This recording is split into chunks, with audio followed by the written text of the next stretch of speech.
You saw somebody walk across the stage, you heard somebody's story, and that's the day that you were born. I was born the very first day I went to the meeting, thinking I was going to a top opportunity, but I really understood my life was being changed because I saw somebody. And it was our president, our founder, our visionary, our CEO, Mr. Bradley. And so we worked together in the company. He told me, like he told everybody else, he followed my leadership. Because he modeled it. He led from the front. Said, just follow my leadership. We want to help people. And guys, I was able to do that. And honored to be the first to make $1 million. Guys, here's the point I want to make, and I want to pass the mic. Is it easy? I'm going to tell you no. There's going to be a lot of sacrifice, a lot of things, but is it worth it? Absolutely. You heard several ladies say that it's success is what happens to you, the significance is what happens to you. When you can start making changes in other people's life, right? Don't wait till they pass to get the flowers, do it now. And so as a result of this business, I've been able to do some amazing things. So y'all just witnessed the Super Bowl. I've been able to go to 4 Super Bowls, be on the 50-yard line because of this business you're gonna hear about today. I was able to buy a custom bespoke Rolls Royce because of this business you heard today. Been able to travel around the world. But the most important thing is, again, over 18,000 people's lives are being changed, and I'm committed to helping change. We're gonna definitely, we'll be launching in California. So I'm super, super excited. Glad to be here. Like Mr. White, from the standpoint, I too come from humble beginnings. Grew up in a little small town called Century, Florida. You ever heard of Century? Yeah, okay. But I grew up in Century, Florida. I watched my mother struggle raising 6 kids because my father was killed in a car accident. My twin sister and I were 8 years of age.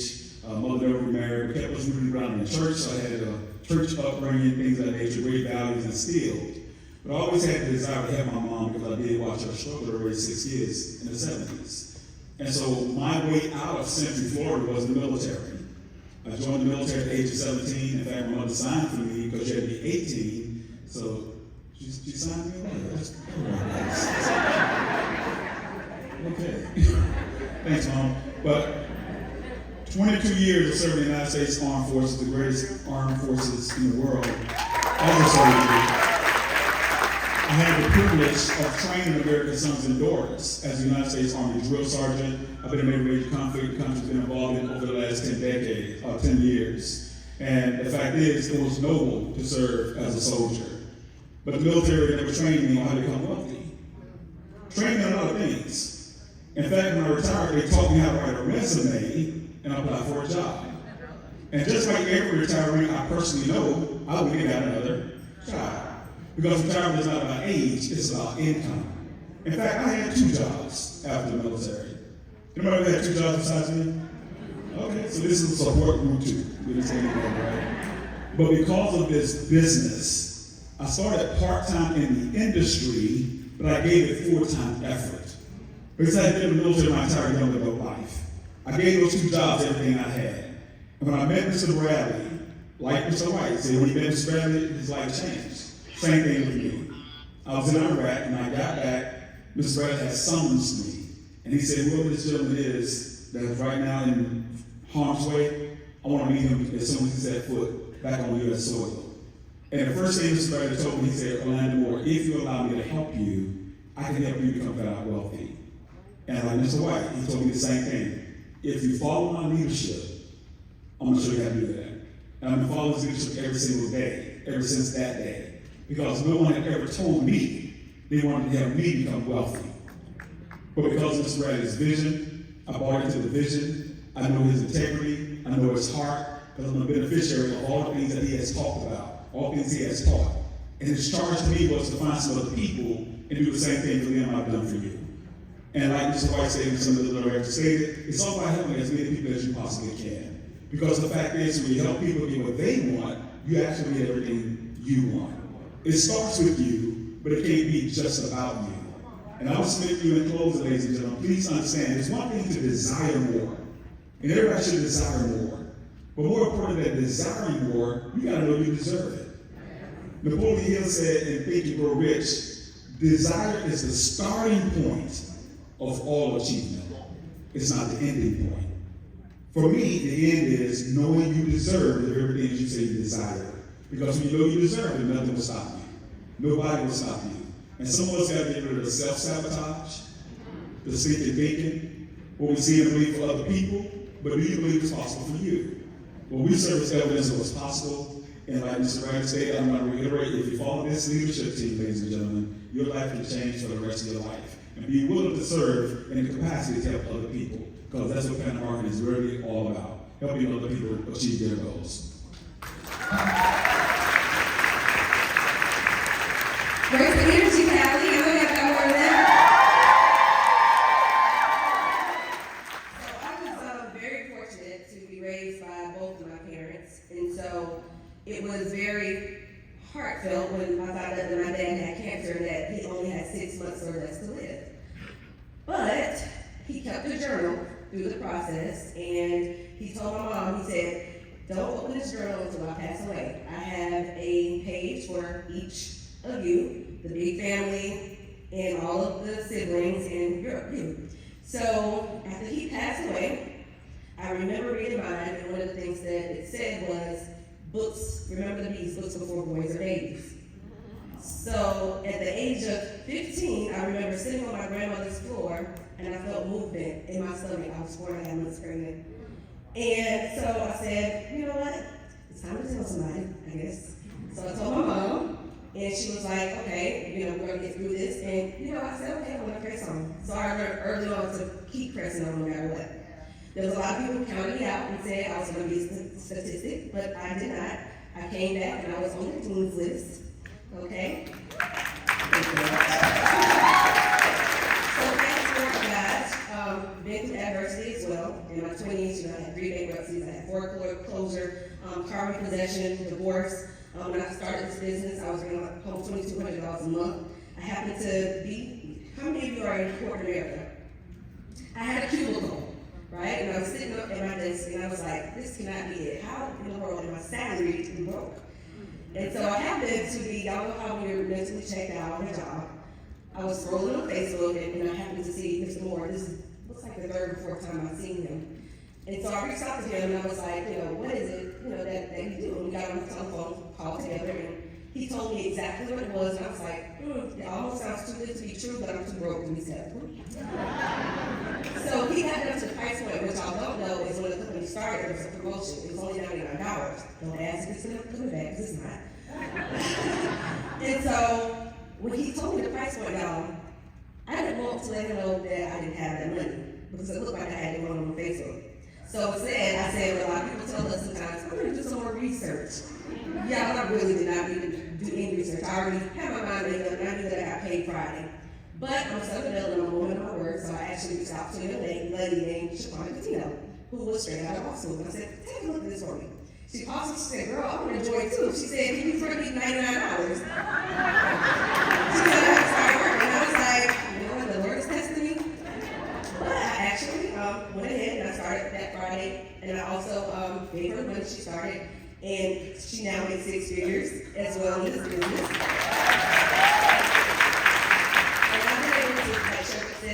Do some amazing things as well, being able to retire at the age of 33.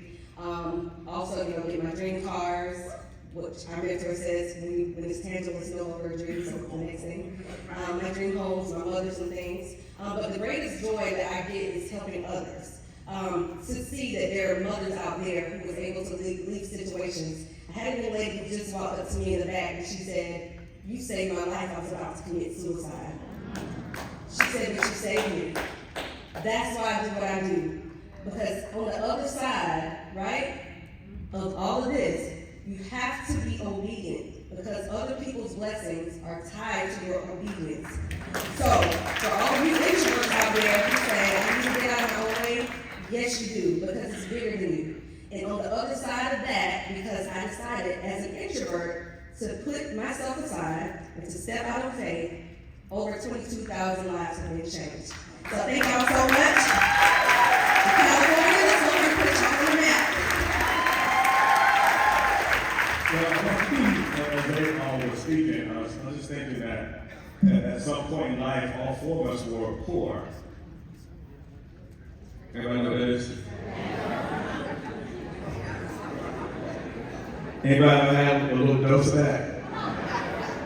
Anybody, seriously, have you ever had some of this happen? I'm just saying.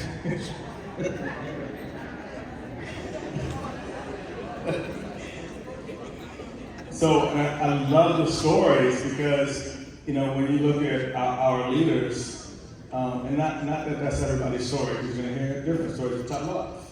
You know, people who, you know, did grow up a little differently than we did, right? So as you listen today, see yourself, regardless of where you start at, regardless of where you are, right? Think about where you're going and what you want, and start seeing yourself.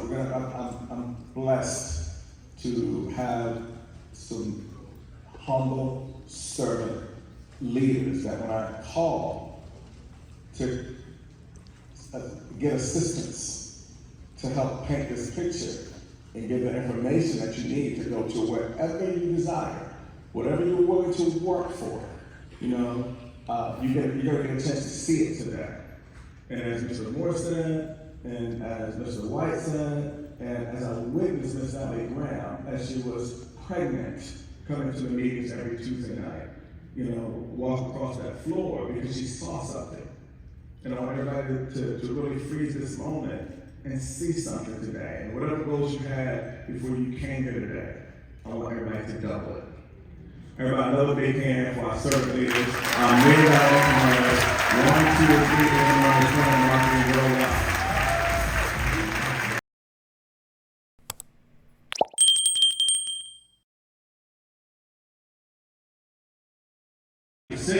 New Skin, they were founded in '84 with 1,200 agents. Amway, founded in 1959, 1 million agents, and then, you know, they were in '78 with 1 million agents. And that's where we would rank if we could just move to 0.2%. We would be in the top 10 of legacy companies. Hey, I think I may have went to the wrong meeting. I'm not sure. I thought y'all just peel the paint off the walls. Y'all ready to be a legacy company? It's all we gotta do is move from being interested to being obsessed. Is there anybody in the room that's obsessed today? I don't care about those other companies. What do I see? Top 10%. You don't care either. All we care about is plan. All right, what do I see? Top percent of ITAs by the states. That's Georgia. This is what's actually happening right now. Georgia, District of Columbia, Maryland, Alabama, South Carolina, Delaware, North Carolina, Virginia, Louisiana, and Mississippi. There's your top 10 in percentage of ITAs. We're not talking about the actual ITA number, just percentages, and that's what that looks like. So what do I see? What if every state went from 0.2 to 0.3%? I want to make sure, because we have folks here from the UK, that they get recognized as well, because all the numbers I was looking at is just in the U.S. Just in the U.S. alone, they have 18,633 ITAs right now. What if we applied the same formula and they just followed as good as Georgia? We're going to step up and put Georgia out of its misery. 59,000 ITAs they would have there in the beautiful UK. We are just getting started. I found this as I've been just doing an abundance of research with Mr. Bradley, and it was talking about a gig economy. And the reason that I thought this was incredibly interesting is that if you're not familiar with what a gig economy is, it's independent folks that are working independent outside of their typical 9-to-5 job. And they're saying by 2027, it's estimated. And so that's how this was created. Somebody asked me what the acronym of KISS was. I'm glad y'all said the fourth letter as sweetheart. Super simple, somebody said, right? Whatever your acronym is for the last letter, let it be. But it's keep it simple, sweetheart. All right, give your business time. Do you go into a marriage saying, I'll give it a year to see if it works? Well, why do you have to go with your business? Commit for the long term, and as long as it takes mentality. The one thing that I said for certain when I started this business is that you're going to find me either on the side of the road dead or at the mountaintop, but what you will not find is me giving up. So I was destined for greatness because you cannot beat someone who does not quit. Get rid of your fears. FEAR, the acronym for fear, is false evidence appearing real. It is fake. Everybody say it's fake. It's fake. It's in your mind. There are certain fears, like the fear of failure. But what if you win? Fear of rejection, and sometimes it comes from your spouse, family, and friends. Do you realize that most of your support are going to come from strangers, not the people who are attached to you already? Do y'all think that the 22,000 people that I have in my business, majority of them are my family and friends? Public speaking. Y'all, I'm an introvert. So much so that when they used to call me up to the front just to say my name, I would forget my name. I was shaking my boots. Say your name, and one reason why I play that, what is my name? But the more you do a thing, the better you become. Energy is currency. Everybody say energy. Energy. Surround yourself in encouraging environments. Are the people you're around talking about gossip, drama, or system strategy concepts and ideas? You have to, well, don't let your mess up your money. I'm gonna say that. Who you hang around is very important. Building your belief system. Y'all know I love your acronym. SAKE. Build your belief system for your own sake. S, surroundings. What does your surroundings look like? Who are you associating yourself with? Are there people who are helping you or hindering you? Knowledge. I don't know what to say. Well, you didn't know what to say the first day of class, right? But by the end of it, you knew what you were talking about. You gained the knowledge. You don't take the test the first day. You learn the information and then you take the test. Experiences. You want to make sure that you are experimenting with different things, going to different cultures, plugging into your mentorship, your leadership, when they're having events. You want to make sure that you are experiencing it so that you can pass it down to the people coming behind you. All right, what are you reading or listening to? Are the top earners consuming that content? Do you have a workspace? I always tell people, you don't have to have the biggest house. It doesn't matter if you need to go to Starbucks, if you need it in your car, there's chaos in the home. Find your workspace. If so, what does that look like? Do you use a calendar? I do nothing without my calendar. I think my heart stops beating when my calendar is not around. I make sure that I frame my day with my calendar. Do you create or consume more content? Because a lot of us are busy online all day, but what did you actually contribute to help make you money? Imagine your success depending on who you spent the most of your time with. Network marketing is a business, not a job. Did y'all know we were in the shipping business? Y'all didn't know, y'all just found out today, right? It all starts with a friendship. Then you have to build a relationship to see who has entrepreneurship in order to create a partnership. In the beginning, it's going to feel like an apprenticeship. You're going to have to go through some hardship. You will create leadership until one day you win a championship. Can y'all say, shit happens? Remember, it's not the water that surrounds the boat that sinks the ship. It's the water within the boat that sinks the ship. Some people will jump ship. Some people will lose their ship. Shit happens. Everybody says it's part of the process. Okay, where are my London babes and bosses? Raise your hands. So, I didn't know it was not a thing really in London to do travel parties. So I want to talk about what a travel party is supposed to look like. At a travel party, it's an event. It could be at any space. If not your home, you have an event space. We've been several different places, right? It doesn't matter. But when you have a travel party, you're presenting the business. just like when you see the presentation, it's the same thing, or you're playing an 8-minute video, you're doing Q&A, right? You're answering questions, you're telling your story. Now, what you don't want is heavy food. Why? Because if someone comes in hungry, they're thinking about this fried chicken that they're smelling in the kitchen, and they are not concentrating on the information in front of them. No alcohol, because you want people to make a cautious decision, right? Y'all been to places where, I don't know what I signed up for, to intoxicate. And this is a big thing that I figured out in the beginning. Make sure the projector is working beforehand, the cables and connections. I have been to several travel parties where as soon as they go to start it, nothing is working. So make sure you check that out at least 30 minutes prior. Let's talk about business etiquette. This is my favorite. All right. Arrive 30 minutes prior to. Okay, you always want to get here early, right, to any event. Bring a positive attitude and leave your problems in your car. You don't want to bring negative energy in, because imagine if you have someone on the outside just coming in, right, and the first thing that they see is negative energy.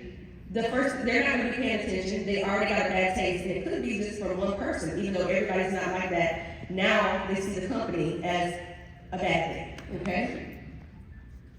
Contribute to room costs. Y'all, if you are a part of the business, please don't have a name badge on when you come to the events and the weekly meetings. I meet a lot of people who come and say, yeah, I just joined last week, and then they have a badge on. So that means you just robbed the company of your $10. So we have to be responsible about that. So when we say contribute to the room costs, how many of you know that this room was not free today? That somebody had to pay for it out of their own pocket. Okay, so we want to make sure that we're responsible when we're doing that. Don't wait in the lobby for guests. This is a message that you need them. Never appear desperate. That's what the ushers are for. They're going to escort your guests in. No kids. We love kids, we really do. But only 12 and above can come to the meetings. No seat saving. I saw this happen today. Okay? You know, you put your purse down, you put your scarf down, you put your water bottle, your coffee at Starbucks. Make sure that we are being responsible. I see it at every event. We do love our people, but it's not fair to the people who came on time. They should have been on time. Turn off cell phones. No cell phones. I saw a couple people walk in with on the cell phone today. You want to make sure that when you are at an event, you have to be responsible by there's people who want to hear, right? You don't want to hear, don't stop getting it in the middle of hearing the information.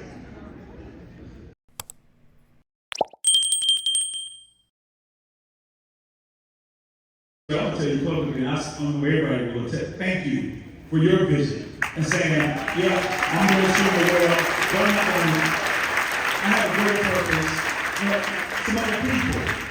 So thank you, and we're on a mission. And you call me here on California, because one family from Cali up here is only one family from Cali. That cannot be true. Somebody take the floor from me. So you're at the end of the line, David, and what is it? That's right, Eric. Sit it out. Let me see. That cannot be it. It cannot be the only one who. That cannot be possible.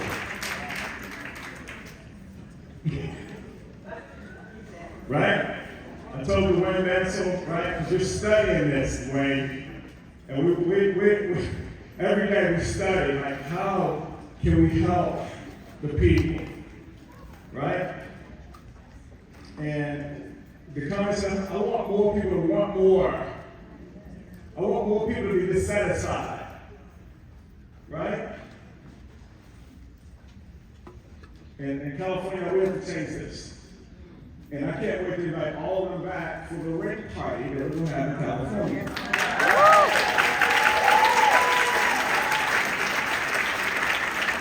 Listen, what I asked you, are you smart enough to go to 7-star? Remember that? And I'm asking all of you, are you smart enough to get 6 figures for your family? Yes. It's rhetorical. That means it doesn't mean require answer.